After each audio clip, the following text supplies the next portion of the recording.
So today's title is Recovery in Psychosis, Real Stories and Practical Steps. And, just to mention, a diagnosis, of psychosis can bring uncertainty and fear, but many people go on to build meaningful, fulfilling lives. And this session really highlights real recovery stories and shares practical insights families can use to support long-term wellness and resilience. So before I talk anymore, we really wanted to, we're going to show various videos throughout this session. And this one is about, I think, 3.5 minutes. I knew I had schizophrenia before I got the official diagnosis. However, my parents were very worried about that stigma associated around it. Started to go to a psychiatrist after my parents saw my behavior change. At first, I felt overwhelmed. I didn't think I was capable enough to hold a job, capable enough to go to school. It had taken complete control of my life, erasing all the positives, all the headway in my life. I felt very resistant to getting care, resistant to, quote, admitting that I had a mental illness that I couldn't just make go away with my own force of will. This is one of the most important things with schizophrenia, and that is accepting it. I started accepting it because my medication started working. She shares with me that it was her magic medication that did the trick. And what I saw was, instead of being discharged from the inpatient unit with minimal supports, she was really given specialized care and the support she needed to start to rebuild her life. We have a lot of medications, and beyond medications, there are comprehensive treatment programs that can provide care that is holistic and compassionate, that really goes beyond medications, that can provide psychotherapy and connection with others and building of community so that they don't feel alone. Oftentimes also you're told that inpatient is the only way, and we don't get told that there are other options. And I was like, wow, I'm seeing such amazing results from this. And I felt like I could cohabitate my brain with my hallucinations. I felt like they were no longer an enemy that I was trying to fight. And I suppose it actually gave me a bit of hope because I could identify what was going wrong with me to be able to learn to live with it and work with it to achieve the goals that I wanted to. There's a realization of what do I need for myself in terms of accessibility in education spaces, behavioral health spaces, community spaces. What do I need at home? Finding the people that I fit in with, finding my chosen family, explaining to people that this is me. And it was kind of like a sense of confidence, I think, that I needed before I could realize that I was going to be okay. Even though I still sometimes struggle with thinking, am I going to be okay? I don't fear that feeling like I'm going to hit the delete button, if that makes sense. Every person that I sit with in a therapy session is somebody's child, is somebody's sibling, is somebody's partner or best friend. These are human beings who are suffering and whose family members and friends are suffering alongside of them. Really try to connect folks to care as quickly as possible and have that be quality care so that they can keep pursuing the things that they care about in their life. Seeking treatment is aligned with your own self-agency. It's still your life, your body, your mind. Doctors and treatment is a tool to help you live the best version of yourself. No matter how much you help you get from the outside world, medicine's all, it comes down to you. It comes down to you deciding to want to take control of your life. Treatment works. Treatment works. Treatment works. Treatment works.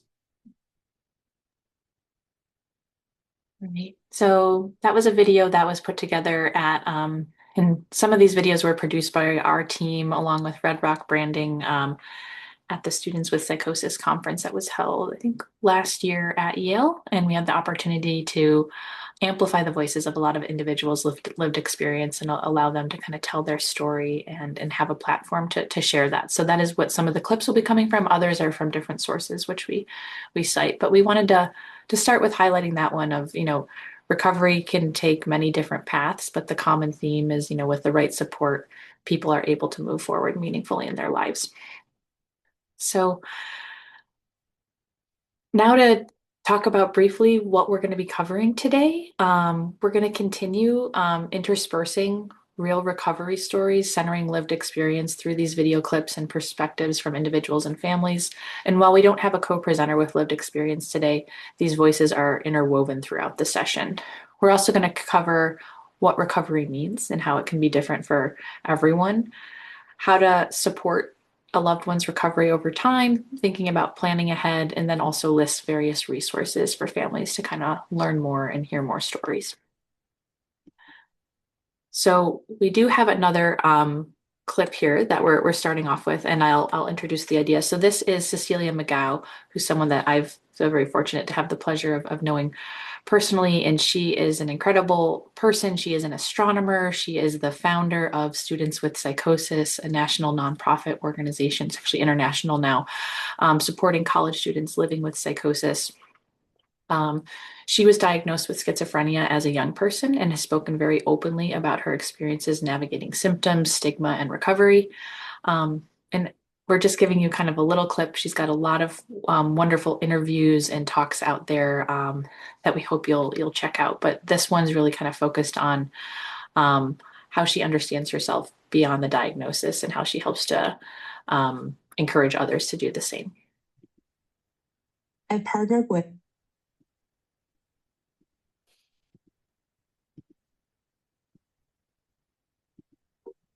living in a world where I'm not seen just for my diagnosis. That is just a part of me. It is not my full identity. Don't let your diagnosis hold you back. I know for myself, I struggle with a lot of personal self-stigma. For me, living my possible is also at times getting out of my own way and challenging some of those preconceived notions of what a person with schizophrenia looks like or what a person with schizophrenia should do. For me, for example, thinking of the future, I would like to be a mom someday or work. I'm returning back to astronomy and astrophysics this summer. So exploring back into the field that I very much fell in love with before I got my diagnosis with schizophrenia feels like a full circle moment. And living my possible in a career that is studying the stars and talking about human space exploration. For me, it's also leading by example for the students that I work with, that to shoot for the moon when it comes to your goals and your aspirations. Great. So I really encourage you to check out some additional clips from Cecilia. Again, very just impressive, powerful voice in the mental health sphere, but also beyond. So I want to take a moment to really ground us in what recovery can look like over time. And we are going to talk about various examples.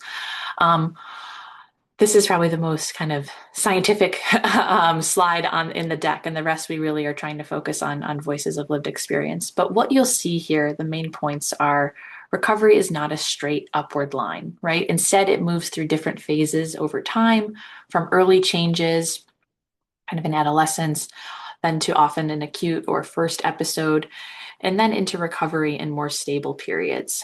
What's really important to notice is that, although there's no one way that schizophrenia looks and no one course for everyone, it's very common that there are dips along the way, even with the folks experiencing the most kind of successful recovery from an outside perspective. So we really want to focus on the fact that setbacks are a normal part of this process.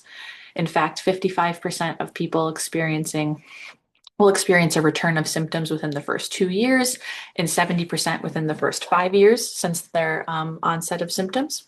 That doesn't mean recovery isn't happening. It doesn't mean someone is back at square one, and it doesn't erase the progress that's already been made.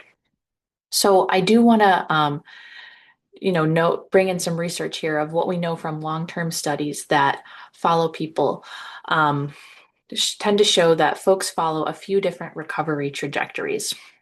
So for a smaller group, about 8 to 16%, you can see line A there on the top. This top line, there are some people who will have one episode of psychosis and never experience another. So that group of folks exist. We often don't hear a lot about them because they kind of have a one-off and then they maybe are not folks that are showing up to treatment. For us, the majority of folks, around 80%, fall into this middle path, which is labeled B. You'll see it all the way on the right, where there may be additional episodes or ups and downs after the first episode. But with treatment and support, people continue to recover and move forward in their lives, reaching stability and nearly the same level, a similar level of functioning that they had prior to the onset of their illness. And then there is a smaller group, group C, about 8 to 9%, that might experience more persistent challenges and need ongoing support and therapy. And sometimes that might be referred to as a bit more kind of treatment resistant, for lack of a better term. So, but across all of these paths, it's important to recognize recovery is possible. It just might look different. And there's no one right way to recover. We'll be talking about how that definition is not based on what I see as a clinician, how I'm defining recovery. It's really, defined by the individual, their goals, their values, and what a meaningful life looks like for them. So I do want to pause just for a moment to really talk about, I guess, language, because how we talk about, psychosis and schizophrenia really matters. So you might hear us say that, schizophrenia or psychosis is treatable, and I want to be clear about what we mean and also what we don't mean. And so when we do say treatable, we're not talking about that someone needs to be fixed, cured, or maybe to even like disappear as a person. We're also not saying that psychosis is something that simply goes away. And so what I do mean is that symptoms can often be managed, distress can be reduced, and people can be supported in building lives that are meaningful to them. And so we do want to acknowledge that the words we use can shape how people see themselves and how families understand their loved ones and how systems respond to them. And so language isn't neutral, and it does carry a lot of assumptions, values, and even power. Um, and also say from like a disability and social justice model and perspective, the biggest challenges many people face when they're living with psychosis aren't just the symptoms. It's really the stigma, exclusion, lack of access to care, housing instability, and assumptions that they're just like less capable or less valuable. And so I'd say almost like in other words, a lot of the suffering comes not just from like the condition itself, but more so how society responds to it. A person can experience ongoing psychotic symptoms and still be very intelligent, loving, creative, deserving of autonomy and respect. And so they're not defined by a diagnosis, it's just one part of who they are. And so when we talk about treatment, we're really talking about support, not erasure, and we're talking about helping people feel safer, function the way that they want to function, and having access to the same opportunities as anyone else. And so we're really talking about like partnership here, so like working with individuals and not making decisions for them.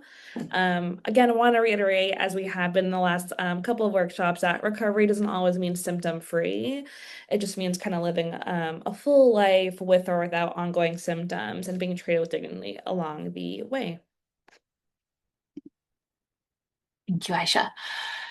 So I wanted to highlight, again, the important things that we're talking about, how recovery, it doesn't look the same for everyone. So I'm not going to go over every face that's pictured here, but these are just a few individuals with lived experience of psychosis that have shared their story.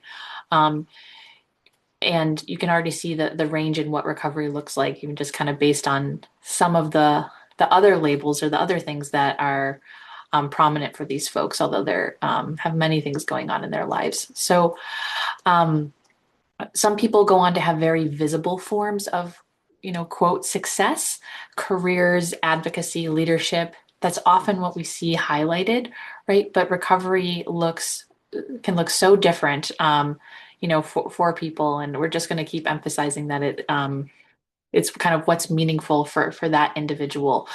And so here, highlighting a couple things, a very prominent figure who has shared her story, Dr. Yoviene Sykes, author of the memoir The Center Cannot Hold, and has been very outspoken in her advocacy and her work as an individual with schizophrenia.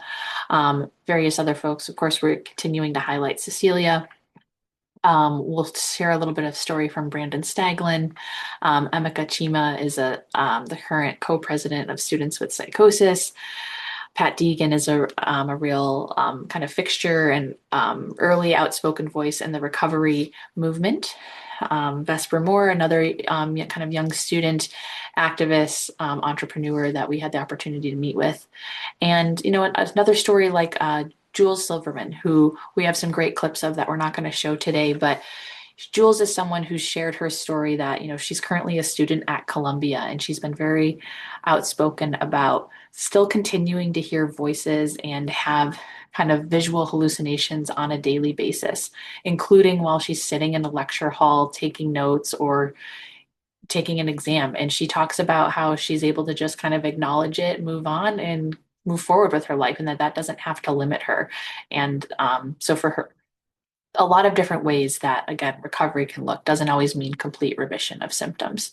And so that range from different levels of symptoms to different life paths is really what we talk about when we mean recovery in psychosis. All right, so now that we've talked about recovery as a process, I want to make this more concrete of what can recovery actually look like in everyday life. And so one of the most important things to say here is that, of course, recovery exists on a range. So people may be working on one area of their life or many at the same time, and that can, of course, shift over time. So on this slide, you'll see a range of examples, and they often fall across like different areas of life. For some people, recovery might include symptom and treatment management, whether it's like managing symptoms, noticing early warning signs, and I'd say also like consistently attending appointments as well. At the same time, someone might also be experiencing or working on education, work, or independence, which could mean returning to school or going back to work or learning how to drive. It could also look like building everyday living skills. So cooking a few meals, doing laundry, or even something like brushing your teeth twice a day or even once a day. So those smaller daily routines are often some of the hardest and most important parts of recovery. Recovery can also involve relationships and social connection, so building or even rebuilding relationships with family, friends, or romantic partners. For some people, that might mean like spending more time with others or reaching out or slowly rebuilding trust. And then there's also the wellness and daily life aspect of it as well, where people are working towards health goals like improving sleep or managing stress, but also like reconnecting with hobbies and interests. So things that bring a sense of um, enjoyment or even like identity. I think of like, reading, listening to music, playing sports, engaging something creative like knitting or painting. And so there's also some things that might seem small from the outside, but they are often what make a life feel meaningful and also worth engaging. I'd also say a big part of it too, which is another important piece, is being more intentional with time. So building routine, balancing activities and rest, and finding a rhythm that feels very manageable. I also do want to say that independence doesn't mean doing everything alone. It can also mean knowing that when and how to ask for support. So again, recovery doesn't happen in just like one area and doesn't really follow a single path either, but people can make progress in one area while still struggle in another, and that is still recovery. Things take time. So there's no checklist, no timeline, and no single right version of recovery. What matters is that these steps align with the person's own goals and what feels meaningful to them.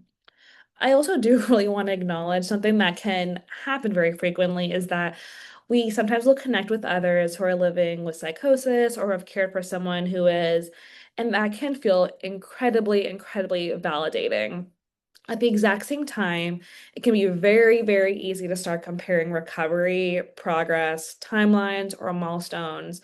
Some folks maybe start taking a new medication and have noticed a drastic change and these milestones. And then for you, you may feel like, well, I know this medication works amazingly, and so I want that. And so it's also easy to think how maybe certain things or treatment can speed things up because it sped up something for someone else. And so it's very easy as for maybe to compare our loved ones' progress with other people. So I just want to really gently emphasize that, recovery does exist on a range. It is something that you're going to hear us say throughout this entire workshop today because it really does have a range, and it's kind of hard to anticipate and working on different things at different times. And so it's different across people. It can also look different across or within the same person over time as well. Great.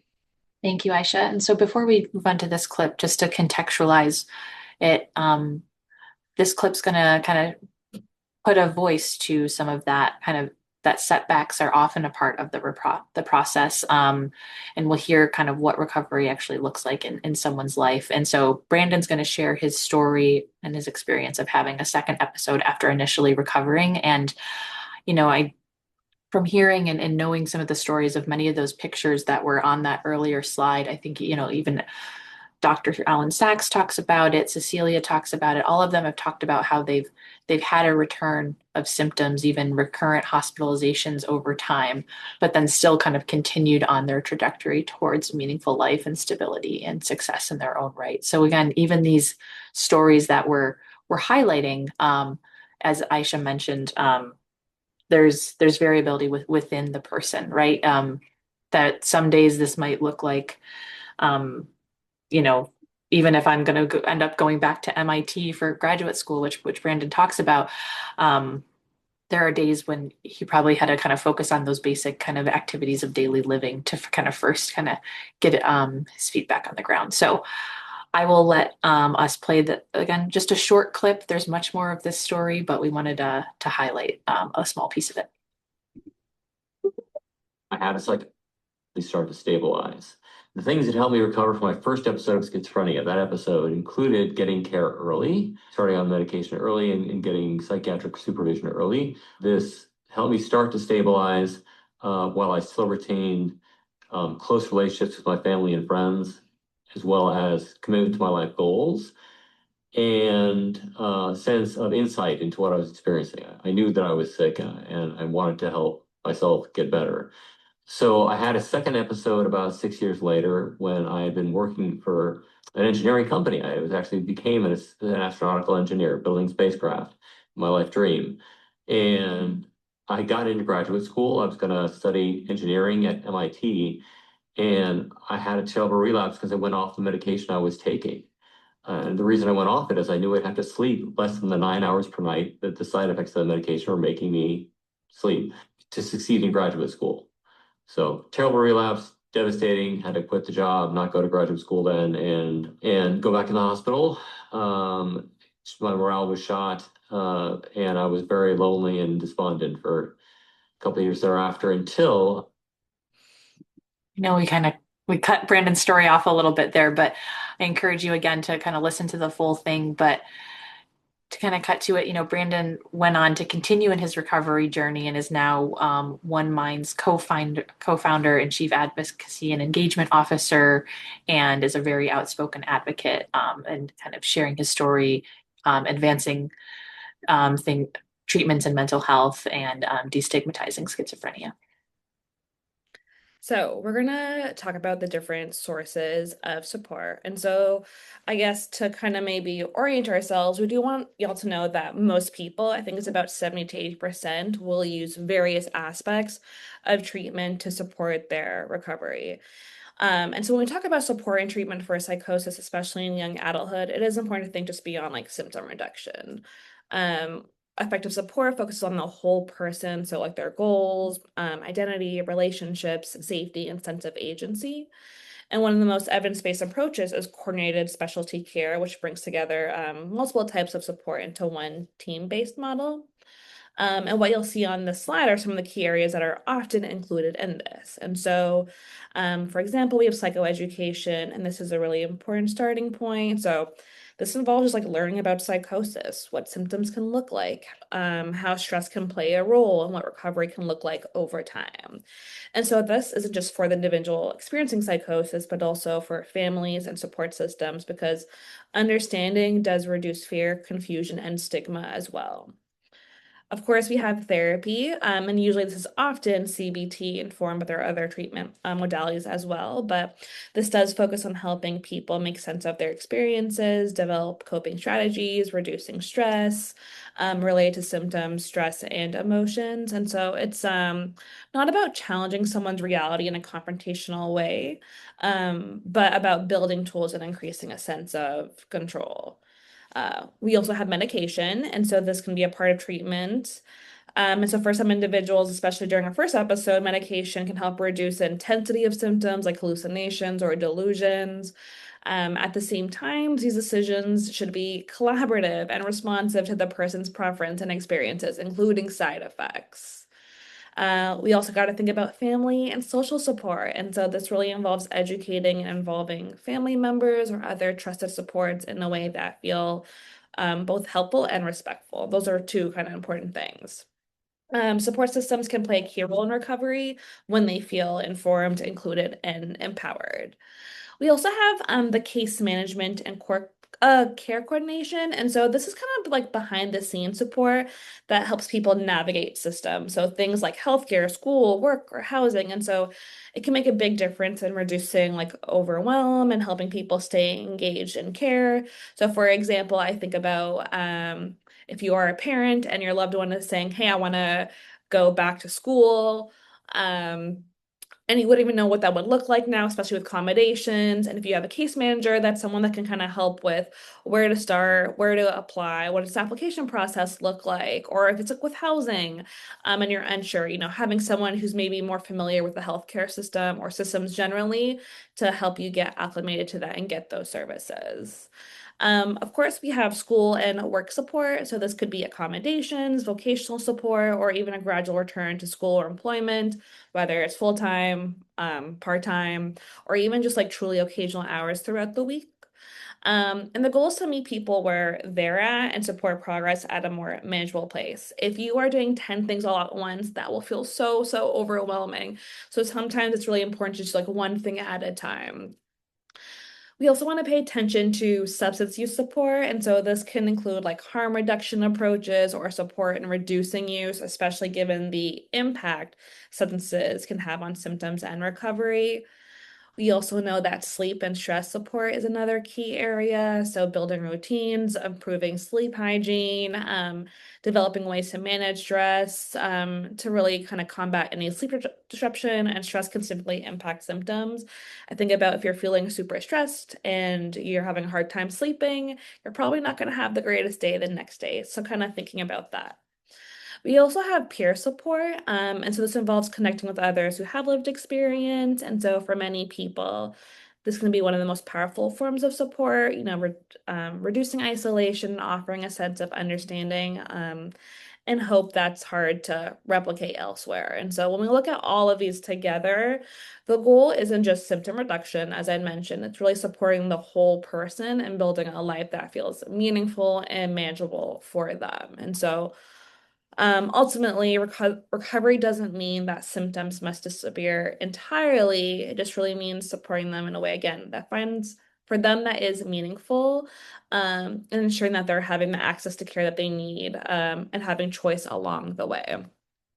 I think something I do want to just kind of emphasize as well is that this is really important, especially during young adulthood when identity and independence and future planning is very central. And so support is most effective when it respects those developmental needs rather than taking control of the person. So being mindful of where they're at and how you can support them in terms of what their life goals are. So, when someone has met a spot where maybe their symptoms are reduced or more manageable and they're feeling better, that they're on the road to recovery, you're probably thinking, how do I support and maintain that? Or what does supporting recovery look like? And so we're going to take some time to kind of really speak about that in kind of the next couple of slides. And so this slide focuses on some of the early warning signs, which can be really helpful for caregivers over time, because when you're able to maybe think about some warning signs, you're also thinking about how can I have a plan to support my loved one. And so one of the hardest parts of caregiving can be uncertainty. And so wondering if symptoms might return and feeling unsure about what to do if they do. So recognizing early warning signs can help bring a greater sense of predictability and control to what otherwise can feel very overwhelming. For many people, symptoms don't usually return without any warnings. Often these are gradual changes that happen first. And so on this slide, you'll see some of the more common early warning signs, things like changes in sleep, isolation, anxiety, changes in functioning, medication inconsistency, increased substance use. And so these are all different things. I think I will say that sleep is often one of the earliest and most noticeable changes. Even small disruptions like staying up much later than usual or not sleeping well for a few nights can have a really significant impact on mood, thinking, and even vulnerability to symptoms. You might also notice someone becoming more withdrawn, or less engaged, or even more isolated, or experiencing increased anxiety or suspiciousness. And so, again, these are subtle changes in functioning. So this could also be like having a hard time keeping up with schoolwork, or daily routines, or like brushing their teeth. When I think about medication and consistency, so this, of course, can play a role. It's really important to approach this with nuance. There are many reasons someone may not take medication consistently, but without support or a plan. This can really increase the symptom return. Of course, I would highly encourage that you speak to their provider or clinician about this, and if they have a team to talk about this. And of course, substance use is another important factor, especially cannabis use, which can really increase the vulnerability to symptoms and make recovery more unstable, even if it feels helpful in that moment. And so, what's really important about these warning signs is that these changes are often gradual and that they do look different for each person. And that's why it can be helpful for families and treatment teams to pay attention to patterns over time and think together about what early signs might look like for that individual. And just as important as recognizing the signs is having a plan for how to respond. So knowing who to contact, what steps to take, and when to reach out for help can really reduce anxiety and help caregivers feel more confident and prepared. And so the goal isn't to monitor every single behavior or to be on high alert all the time. It's just having the ability and awareness to notice patterns early and respond with curiosity and support and problem solving rather than fear or criticism or even blame. So, we're talking about patterns, and now we've talked about patterns, maybe what people experience, but at an individual level, this is really important to highlight because the early warning signs can look different for each person. And so, as I mentioned earlier, there's no universal checklist that applies to the same person or the same way to everyone. Sorry.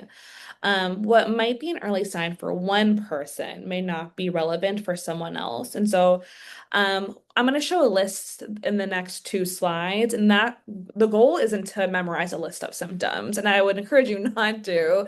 It's just being able to notice change over time. And so, again, that might be a shift in sleep, energy, mood, behavior, communication. Sometimes it's subtle, just a sense that something feels a little different or even like off. This is where families and caregivers play such an important role. Often, y'all are the ones who know the person best and are most likely to notice these early shifts.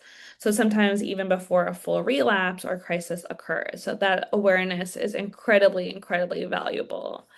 So rather than looking for a perfect checklist, we're really just paying attention, sorry, to patterns. And so what tends to happen before things get more difficult? What changes have you noticed in the past? These patterns can become really helpful in guiding early support. And so there are a few things caregivers can do in this process. And so the first one is simply just noticing and tracking patterns over time, even informally. I'd say another is discussing those observations with the treatment team so everyone has a shared understanding of what early warning signs might look like for that individual. And when possible, working collaboratively with your loved one to create a plan so that if those signs start to show up, everyone knows what steps to take and how to respond. Um, when you're kind of making these plans, I would say this process does work best when it is collaborative and respectful and not something that feels imposed or controlling. So at the end of the day, you're not looking for perfection because we know that's not real in any capacity, but you're really building awareness over time. And so that awareness can make a really meaningful difference in supporting recovery. So here are a list, I guess, of both behavioral and physical changes that might signal distress. And so this list is not exhaustive, and I just want to emphasize that you don't need to remember all of it. But if you begin to notice a couple of these changes occurring more consistently, it may be helpful just to signal to check in, explore what might be shifting, and think about how to respond early in ways that can support the person and potentially even prevent a setback that may be happening or a crisis. So again, this is the emotional and cognitive aspects of it, and so things that you might want to notice and want to keep in mind. I will say that we do share our slides, so don't feel the need to maybe write things down or screenshot unless you would want to. But these slides will be shared, and so you'll have access to this list if you would like to look at it further. Okay. We're at the home stretch. So we're going to talk about planning ahead. So we've talked about recognizing changes. And so we want to think about how do we plan ahead in case, something happens and you want to feel supportive and be proactive. So we've talked about early warning signs and patterns. And so what we really want to do here is just think about how to plan ahead in case something happens. And so I want to start by saying that having a plan doesn't mean expecting something bad to happen. It just really means reducing uncertainty. And so when you know what to look for or what tends to help or who to reach out to, it can take away a lot of the fear and guesswork in the moment. One way, I guess one way this is often done is through something like a RAP plan or a recovery plan. So this is ideally, again, created collaboratively with the individual. And so these plans are most helpful when they're personalized. They might include things like their warning signs or what changes tend to show up for them. Um, they also include what helps, so coping strategies or supports that have been useful in the past. And so this could be anything from taking space to reaching out to someone to engaging in an activity that feels grounding, like mindfulness or um, putting their hands in cold water or playing with Play-Doh, like something that can make them feel grounded and present in the moment. And another important part is also knowing who to contact. And so this could be someone that you trust on the treatment team, trusted support, or even just an emergency resource if needed. And just as importantly, the plan can also outline when to act as well. So helping families and individuals feel more confident about when something needs more immediate attention. And so the goal is not to react in crisis, but really how to respond earlier in a way that feels more thoughtful and prepared. And we also want to communicate that how we communicate during these moments really matters, especially with young people.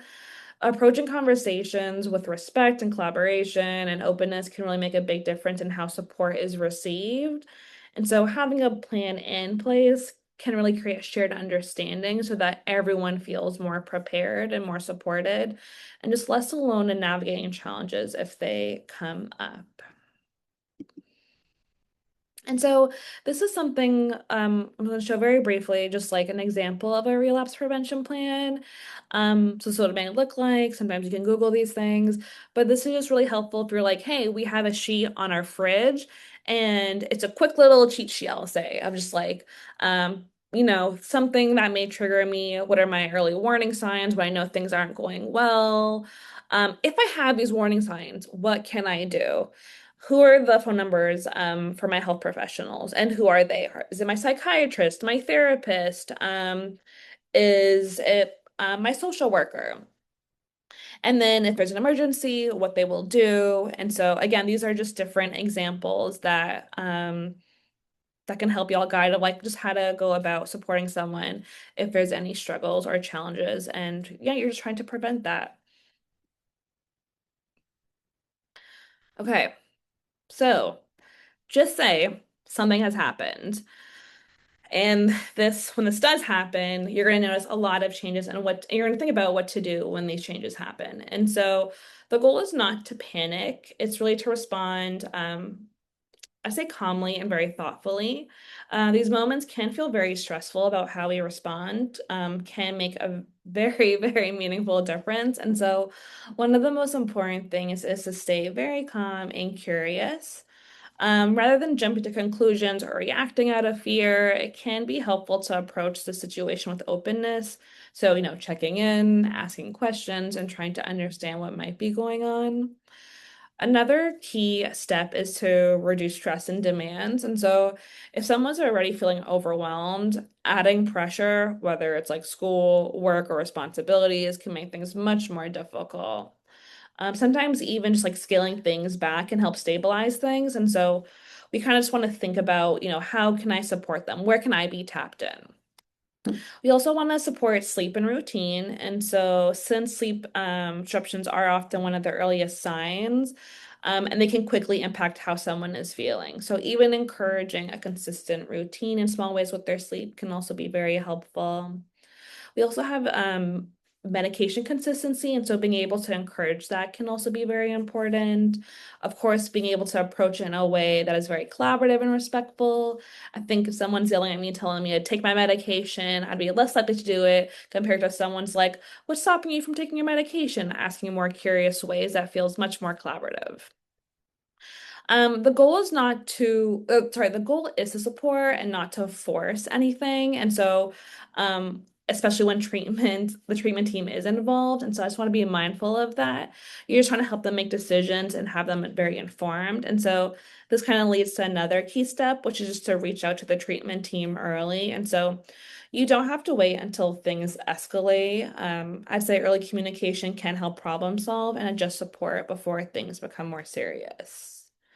And finally, this is where it can be really helpful to reference and implement your family's recovery and RAP plan. But if you've already identified early warning signs and supports and next steps, again, this can just serve as a guide so you're not trying to figure everything out in the moment. Small steps taken early can often prevent kind of maybe these bigger disruptions later on. And so you're really trying not to maybe the goal isn't to really react in crisis, I would say, but it's more to notice and respond early and provide support in a way that feels calm, collaborative, and also consistent if possible. Thank you so much, Aisha, for covering some of those just really important practical tips about identifying early warning signs, how to plan ahead. And so now that we've shared that, we want to finish up with kind of a caregiver voice. And so who we're going to feature here is Randy Kay. She's a Connecticut-based author, actress, and voice actor who shares her experience as a mother and care partner supporting her adult son living with schizophrenia.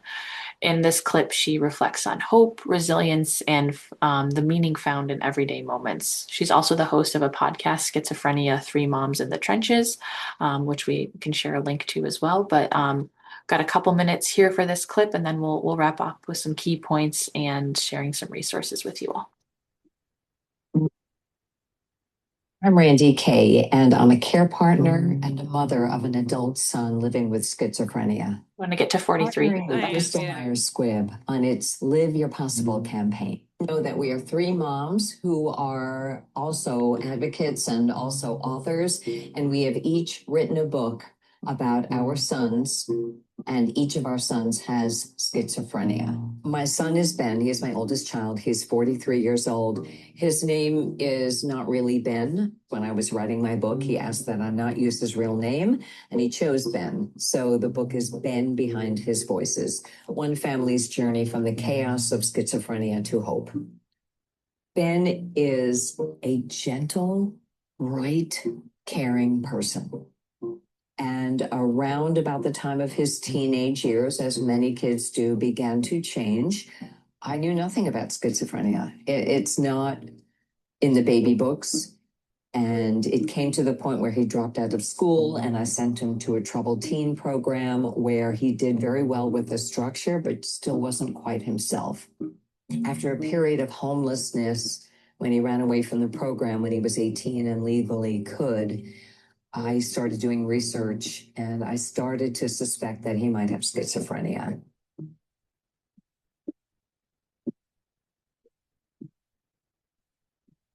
The story that you shared with us is so heartfelt and so important for other people to hear, because if you're anything like us, you have felt so alone in this journey. On the podcast, we have had fabulous role models, but they are the shining examples of what can be done with early intervention, the right medication, and big part of it, an awareness that you have the illness and the willingness to have the treatment.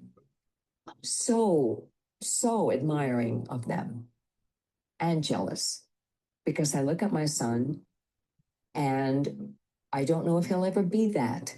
I have hope. I always have hope. There's a difference between having hope and having expectation.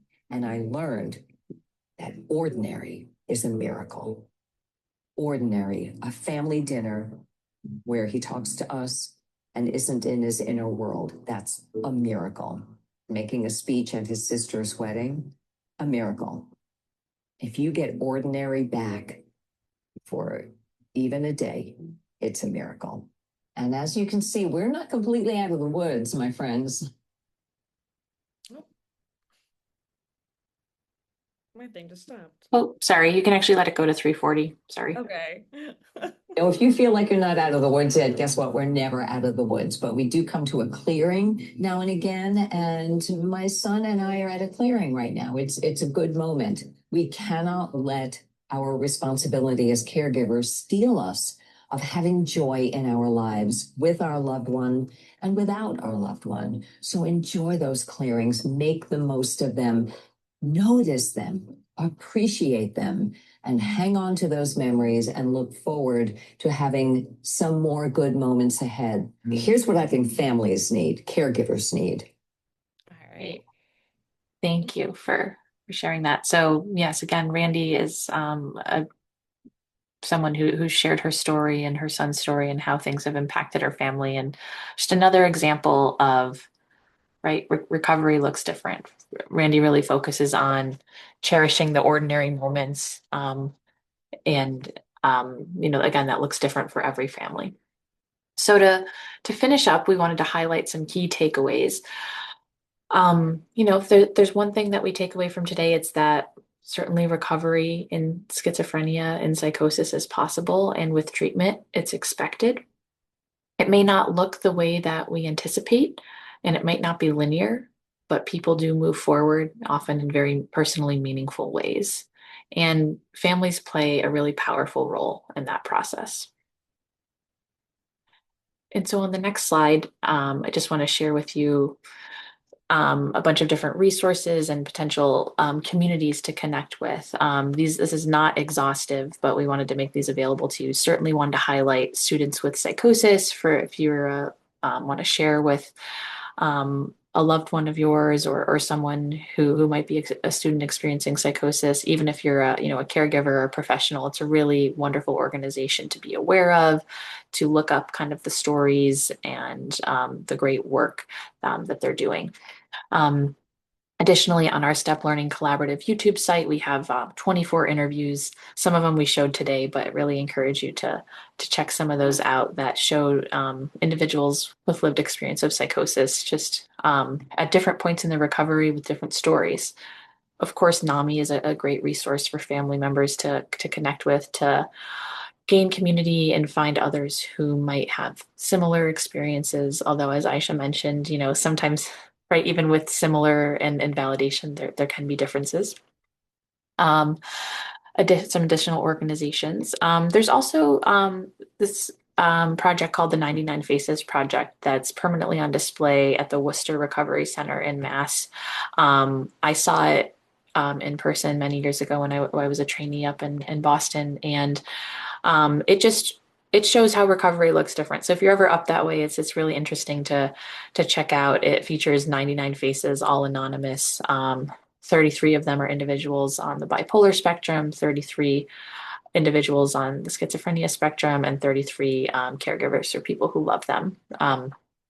And also, I did link to the podcast that Randy hosts and mentioned, and so these will all be available to you. And that's what we have for you today. So